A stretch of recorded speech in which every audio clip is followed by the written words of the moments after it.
Alright, well, there's a new trailer for the Batman. Wasn't sure I was even going to bother watching it because I found myself thinking, what the heck else is there to sell at this point? They've clearly are holding back on the Riddler and want to save that for either closer to the release or maybe for the release itself. We've seen Penguin, we've seen Batman, we've seen the tone. What else is there to sell? Well, I forgot Catwoman was in this, so apparently that's the focus of the new trailer. Maybe we should just go ahead and check that out, see how it turned out. Bruce Wayne. Sorry? I wouldn't be bothering you here, but your people keep telling me you're unavailable. God, those sunglasses they put up here real bad. You know, you really could be doing more for this city. Your family has a history of philanthropy, but as far as I can tell, you're not doing anything.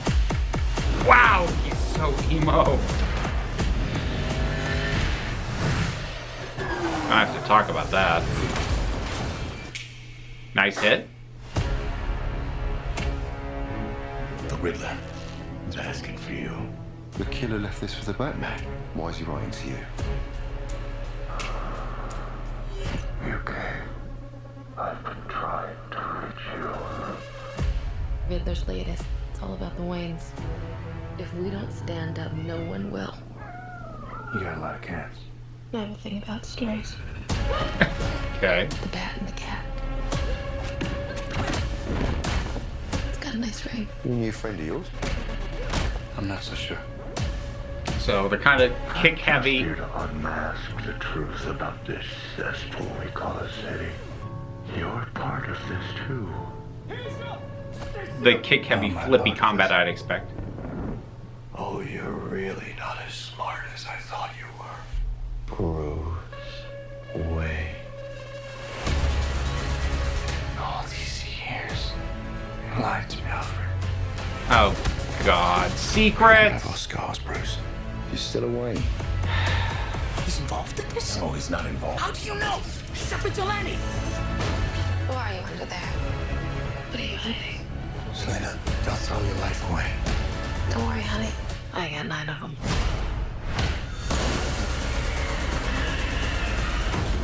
It can be cruel, poetic, or blind. The hell was over his face? It's in violence you may find. Justice. The answer's justice. Come on, vengeance. Let's get into some trouble.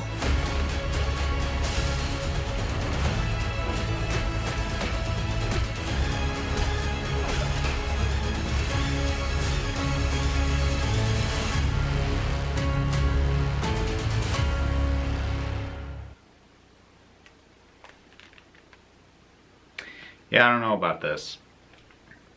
So there's a number of things in this that I'm not going to say I hadn't seen in other trailers, but like there was a lot more emphasis put on them. And like I'm now seeing certain elements often enough that I'm like, oh, I'm like connecting dots on how this is going to likely end up being or how I expect it'll end up being. I don't like the picture those dots are forming. So, boy, where do we start? Okay. Let's start with Bruce Wayne's look. This is a minor thing because depending on the context of the film overall, maybe this will work, but like super emo. And like Batman is very emo. Yeah. However, traditionally, Bruce Wayne, at least when out in public around other people, is not generally contrasting as hard as possible the persona of Batman and Bruce Wayne. But they don't seem to be doing that so much here. Again, like that's a choice, and maybe it'll work in context. It strikes me as an odd choice.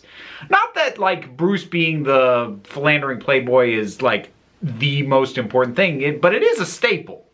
So, you know, I can't help but wonder why would you change that? And again, maybe there's a reason. Cool, fine. Catwoman seems fine.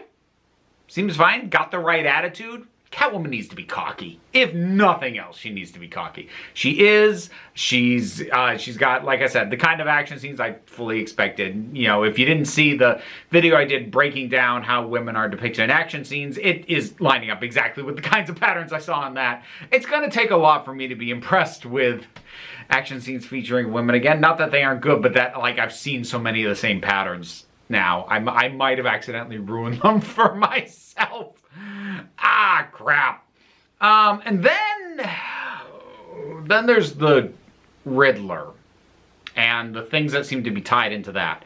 On the one hand, it looks like they might be focusing on the idea that the Riddler is actually targeting Bruce Wayne rather than Batman, which solid enough pitch, especially if the idea is that he's going to realize Bruce Wayne is Batman, because if you do the Riddler correctly, he's going to be intelligent enough to figure that out if he's focusing on it. And if he has a reason to focus on Bruce Wayne, he could connect those dots. Well, most incarnations of him could connect those dots.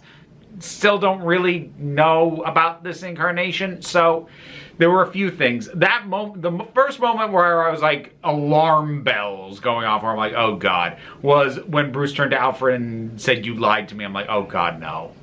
No, not secret, hidden truths about the Waynes or the Wayne family. Like, I've no interest in that.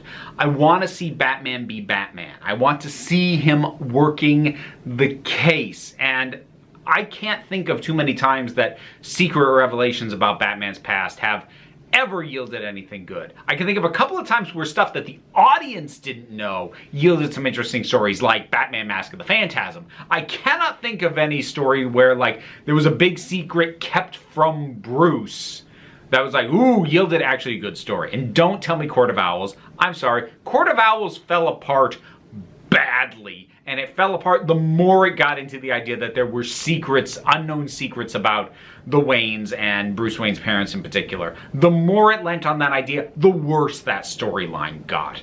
Likewise, when it was ported over to Gotham. So, like, the very idea of even doing that, like, look, Bruce can be an interesting character. Batman should be compelling regardless. But I know this is gonna sound weird. I don't actually come to a Batman movie for a deep examination of Batman. I know Batman. I want to see Batman thrown into scenarios I haven't seen before. I don't need him reinvented again. I don't want him reinvented again. I kind of approach Batman movies, at least with a mentality, with the same way that I approach most James Bond movies. I know who this guy is. Throw him into a situation where he works well and let me have fun. That's not to say Batman movies can't be about more than that. They can. Dark Knight definitely was. Dark Knight Rises tried to be and failed. But, you know, I'm not saying that you can't dip into those things, but the more you like, and it's about him. Like, look, Batman Begins did that about as well as it was ever going to be done. So let's not. Let's just not. And then there's the more we get about the Riddler. Now, a lot of the hope that I have for this movie is honestly hinging on the Riddler. And the more I'm seeing him, the more uncertain I am about it. Part of it has to do with how very Seven the guy seems, which, again, that's a choice and maybe will work in context of the complete film. That's possible. I'll tell you what I didn't like seeing, though. When we had that aerial shot and, like, boom, boom, boom, I'm like, oh God, they went too big in scale.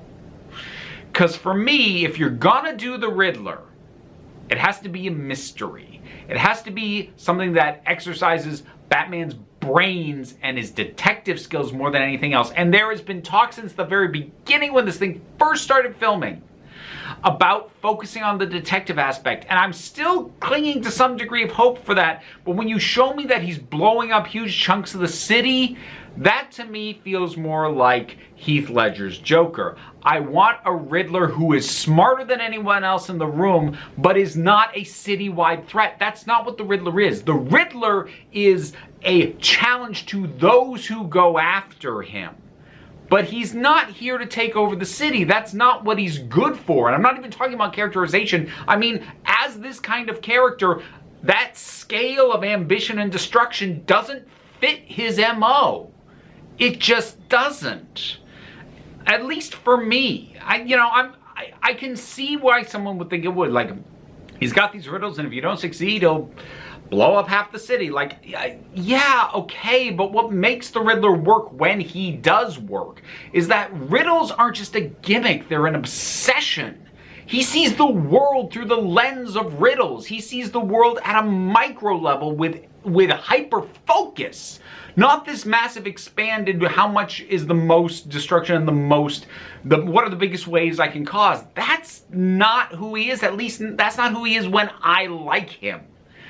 But with any character as old as the Riddler and Batman for that matter, that can often be a thing, which is always why I try and qualify my criticisms and or concerns, because I have my preferred versions of these characters, but they've been around long enough that there are many other versions of these characters, some of which I don't care for and could theoretically be the basis for what they're choosing to do here. This is probably the trailer that makes me the most nervous since the first one. And the only reason the very first one made me nervous was because there was a lingering emphasis on Batman brutalizing a punk. And again, given that supposedly the emphasis is more on the detectiving side of it, seeing brutal Batman again, I was like, ugh. But like, I kind of gave it a pass back then because that trailer came out before the movie was even done being shot because it had to go on hiatus due to COVID issues. So now that it's done, I'm seeing less of the brutal Batman beating people up, but I'm still not feeling like I'm seeing the detective other than just visually and villain-wise evoking the heck out of Seven. An homage does not make it a detective movie in and of itself. It can point you in that direction, but that won't be enough, and I'm afraid that's all it's going to have. We'll see though.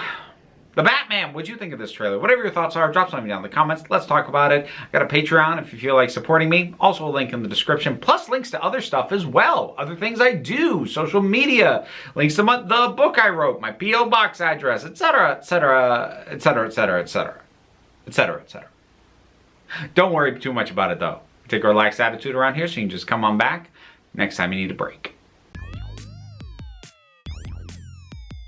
None of this would have been possible without my supporters over on Patreon. In particular, I want to thank Robin Powell, Raven McBain, Tracy Scrabbit, Vincent Paul Bartolucci, Robin Moore, and Shayla Gourlay.